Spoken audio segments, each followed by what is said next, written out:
A bizarre development. A man notices security features on a Senate ID card is totally fake. Martin Leol reports, if you require an identification card for your workplace, it's likely true that there's some sort of identification chip in it. The same thing goes for the ID cards in the Senate. However, there's one little problem there that you probably don't have. Namely, the chip in the ID cards for the Senate use is a photo of a chip, as opposed to the actual chip. Why would they put a photo of a chip, just a stupid little image of it, as opposed to an actual chip? They don't have to have anything there. Why put a photo of a chip on it? It makes it look more legitimate? Who knows? In what can only be the most farcical dramatization of security theater that we've seen run across in quite some time, Tech Dirt reports that Senate identification cards are about as worthless when it comes to security as you could possibly get. No, this is not an April Fool's joke. This is reality, unfortunately.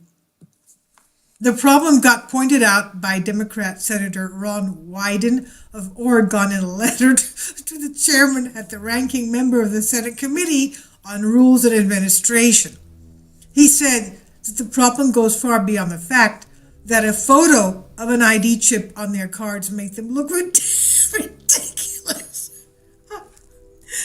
Wyden wrote, as you know, the cybersecurity and foreign intelligence threats directed at Congress are significant.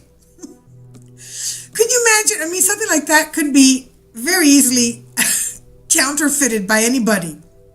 He says, however, the Senate is far behind when it comes to implementing basic cybersecurity practices like two-factor authentication.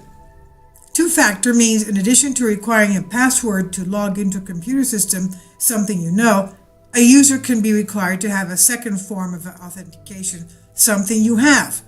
Often, this second factor is a physical object, such as an ID card, a USB key, or a smartphone.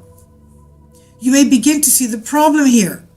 As Wyden noted, quote, 80% of all agencies were using PIV cards, a type of ID card with a chip, to log into their federal IT systems, end quote. Not only does the Senate not use the two-factor authentication system, it couldn't, thanks to the knockoff authentication chips on their ID cards. This is terrible.